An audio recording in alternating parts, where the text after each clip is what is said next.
வாங்க ஒரு சிம்பிளான விஷயத்த பார்க்கலாம். வணக்கம்.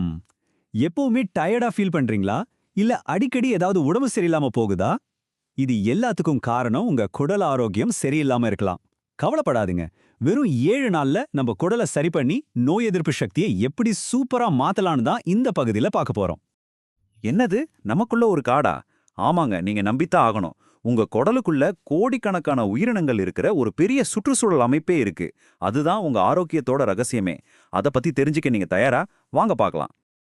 அந்த மறைக்கப்பட்ட ராஜ்யத்தோட பேர் தான் கட் மைக்ரோபயோம், அதாவது நம்ம குடல் நுண்ணுயிரி. இது நம்ம குடல்ல வாழ்ற கோடிக்கணக்கான பாக்டீரியா, வைரஸ், பூஞ்சைன்னு ஒரு பெரிய சாம்ராஜ்யமே. ஒரு பெரிய நகரம் மாதிரி இதை கற்பனை பண்ணி பாருங்களேன். இந்த நுண்ணுயிரிகள் சும்மா இல்லைங்க. இவங்க தான் நம்ம உடம்போட உண்மையான சூப்பர் ஹீரோஸ். நோயை எதிர்த்து போராடுற ஒரு ராணுவமா இருக்காங்க. நாம சாப்பிட்றத ஜீரணம் பண்ண உதவுற சமையல்காரர்களா இருக்காங்க. அடைய நம்ம மூடு எப்படி இருக்குன்னு தீர்மானிக்கிறவங்க கூட இவங்க தான். ஆனா இங்க தான் ஒரு பெரிய சிக்கலே இருக்கு.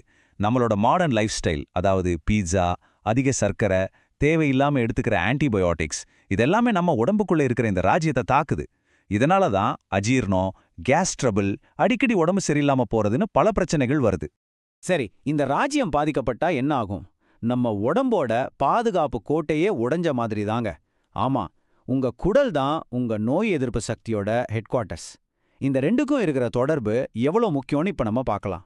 இது கொஞ்சம் ஆச்சரியமா இருக்கலாம், ஆனா உண்மை. நம்ம நோய் எதிர்ப்பு சக்தியில 70% நம்ம குடல்ல தான் இருக்கு. அதாவது நம்ம ஆரோக்கியத்தோட ரிமோட் கண்ட்ரோல் நம்ம வயித்துக்குள்ள தான் இருக்குன்னு சொல்லலாம். உங்க குடலுக்குள்ள தினமும் ஒரு பெரிய யுத்தமே நடக்குது. ஒரு பக்கம் நம்ம ஹீரோஸ், அதாவது நல்ல பாக்டீரியாக்கள், இவங்களுக்கு நார்ச்சத்து தான் உணவு. இன்னொரு பக்கம் வில்லன்கள், அதாவது கெட்ட பாக்டீரியாக்கள், இவங்களுக்கு சர்க்கரையும் மைதாவும் தான் உணவு. இந்த போர்ல யார் ஜெயிக்கணும்னு நாம தான் முடிவு பண்ணணும். நம்மளோட இலக்கு ரொம்ப சிம்பிள். நம்ம ஹீரோக்களான நல்ல பாக்டீரியாக்களுக்கு சரியான சாப்பாடு கொடுத்து அவங்கள பலப்படுத்தணும். அவங்க வலுவா இருந்தா அவங்க நம்மள பாதுகாப்பா பார்த்துப்பாங்க. இந்த நல்ல பாக்டீரியாக்களை எப்படி பலப்படுத்துறது? அது ரொம்ப கஷ்டமான விஷயமெல்லாம் இல்ல. அதுக்கு ஒரு சூப்பரான, சிம்பிளான 2 ஸ்டெப் பிளான் இருக்கு. ஸ்டெப் 1, ப்ரோபயோட்டிக்ஸ், அதாவது நல்ல பாக்டீரியாக்களை நம்ம உடம்புக்குள்ள அனுப்புறது. ஸ்டெப் 2, ப்ரீபயோட்டிக்ஸ், அதாவது ஏற்கனவே உள்ள நம்ம நண்பர்களுக்கு நல்ல சாப்பாடு கொடுக்கறது. ப்ரோபயோட்டிக்ஸ் அப்படின்னா என்னன்னு கேக்குறீங்களா? அது வேற ஒன்னும் இல்ல, அந்த நல்ல பாக்டீரியாக்களே தான். புளிக்க வச்ச உணவுகள்ல உயிரோட இருக்கிற இந்த குட்டி வீரர்கள் நம்ம குடல் ராணுவத்துல நேரடியா போய் சேர்ந்து நம்மள பலப்படுத்துவாங்க. நல்ல விஷயம் என்னன்னா, இதுக்காக நாம எங்கேயும் அலைய வேண்டாம். நம்ம இந்திய உணவுகள்லே சூப்பரான ப்ரோபயோட்டிக்ஸ் இருக்கு. பழைய சோறு, அது ஒரு புதையல்னே சொல்லலாம். அப்புறம் தயிர், மோரு, நம்ம இட்லி, தோசை, இது எல்லாமே நம்ம குடலுக்கு கிடைச்ச வரம். அடுத்து ப்ரீபயோட்டிக்ஸ். சிம்பிளா சொல்லணும்னா, இது நம்ம நல்ல பாக்டீரியாக்களோட ஃபேவரட் ஃபுட்.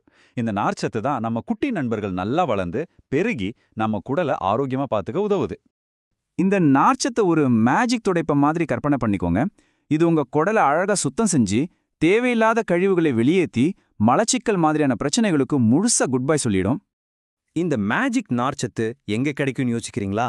ரொம்ப சிம்பிள்.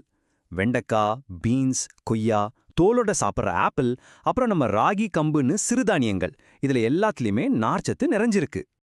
சரி, இப்ப நாம விஷயத்தோட முக்கியமான பகுதிக்கு வந்தாச்சு. ஒரு 7 நாள் குடல் மீட்டமைப்பு சவாலுக்கு நீங்க தயாரா? உங்க ஆரோக்கியத்தை உங்க கையில எடுத்துக்கிறதுக்கு இது ஒரு அருமையான வாய்ப்பு. இந்த சேலஞ்ச் பண்ணும்போது ஒரு சின்ன நோட் எடுத்துக்கோங்க. தினமும் இந்த 3 விஷயத்த மட்டும் கவனிங்க. உங்க செரிமானம் எப்படி இருக்கு, நீங்க எனர்ஜியா ஃபீல் பண்றீங்களா, உங்க மூட் எப்படி இருக்குன்னு. ஒவ்வொரு நாளும் நீங்க பார்க்குற மாற்றத்தை நீங்களே ஆச்சரியப்படுவீங்க. இந்த சேலஞ்சோட விதிகள் ரொம்பவே சிம்பிள். தினமும் ஒரு ப்ரோபயோட்டிக் உணவு, அதாவது தயிர், மோர் மாதிரி ஏதாவது ஒன்று. அப்புறம் 1 கப் நார்ச்சத்து நிறைஞ்ச காய்கறிகள். அவ்வளோதான். ஒரே ஒரு கண்டிஷன், இந்த ஒரு வாரத்துக்கு சர்க்கரைக்கும் மைதாவுக்கும் டாட்டா சொல்லிடணும். உங்களால கண்டிப்பா முடியும். இந்த 7 நாள் முடிஞ்சதும் பாருங்க, உங்க உடம்புல ஒரு மேஜிக் நடந்த மாதிரி இருக்கும். வயிறு ரொம்ப லேசா இருக்கும். நாள் முழுக்க புத்துணர்ச்சியா இருப்பீங்க. உங்க மனநிலையும் ரொம்ப அமைதியா, சந்தோஷமா இருக்கும். நம்ம பெரியவங்க சும்மா சொல்லல, வயிறு சரியில்லைன்னா வாழ்க்கையே சரியில்லைன்னு. நம்ம குடலை ஒரு குழந்தை மாதிரி நாம பாத்துக்கிட்டா அது நம்மள ஒரு ராஜா மாதிரி ஆரோக்கியமா வச்சுக்கும். சொல்லுங்க, யார் யார் இந்த 7 நாள் சவாலை என் கூட சேர்ந்து ஏத்துக்க போறீங்க? உங்க ஆரோக்கிய பயணத்தை இன்னைக்கே ஆரம்பிக்கலாமா? கீழே கமெண்ட்ல சொல்லுங்க. இந்த தகவல் உங்களுக்கு பயனுள்ளதா இருந்திருக்கும்னு நம்புறேன். நன்றி. இந்த வீடியோ உங்களுக்கு பிடிச்சிருந்ததுன்னா லைக் பண்ணுங்கள், ஷேர் பண்ணுங்கள், சப்ஸ்கிரைப் பண்ணுங்கள். தேங்க்யூ ஃபார் வாட்சிங்.